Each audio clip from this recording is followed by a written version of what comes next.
O Estatuto da Criança e do Adolescente, a lei que foi votada em 1990 para substituir o Código de Menores, que vigorou por todo o século XX, é uma lei votada no contexto da luta contra a ditadura e contra o autoritarismo. As expectativas, as esperanças foram enormes em relação ao Estatuto, porque ele vem propor formas de organização e mobilização da sociedade civil, pressionando o governo para discutir e executar as políticas públicas. Isto é muito avançado, sobretudo por tratar-se de um momento, 1990, em que se consolidavam formas participativas contra um regime autoritário. Um regime autoritário que, aliado às práticas do século XX em relação aos chamados menores, tinha trazido como resultado extermínio, arbitrariedade, autoritarismo, muita impunidade em relação ao tratamento, à abordagem para os chamados menores. A primeira questão é que o Estatuto da Criança e do Adolescente, ele abole o conceito menor. Não existem mais, juridicamente no Brasil, menores. Há crianças e adolescentes. E a característica é que essas pessoas têm direitos. Às crianças são conferidos direitos cidadãos, igual que adolescentes. E o que vai tratar a lei é os direitos atribuídos à criança e adolescente e os mecanismos necessários para que eles sejam garantidos, de maneira tal que a lei terá que ser aplicada quando da violação dos direitos. Esta é a ideia central. E, simultaneamente a essa ideia, a mobilização vem por meio de fóruns participativos chamados conselhos.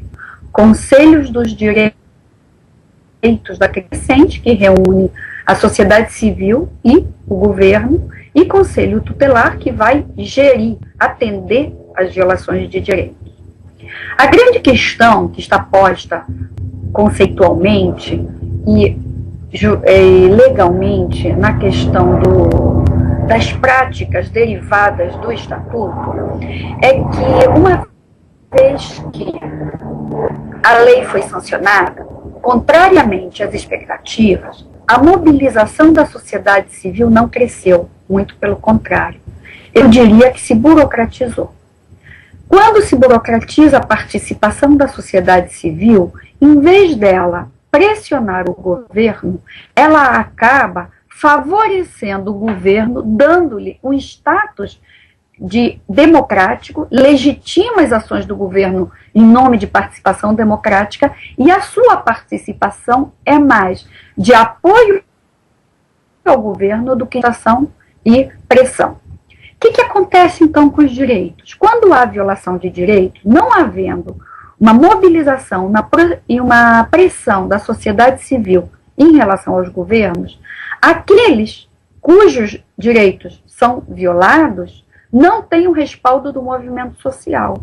Então, eles próprios são, ao mesmo tempo, cobrados pela garantia dos seus próprios direitos. Ou seja, não havendo políticas públicas, por exemplo, de habitação, as pessoas são cobradas de morarem nas condições em que podem, entretanto, moralmente, elas são chamadas a terem comportamentos que, em tese, inibiriam as violações de direitos.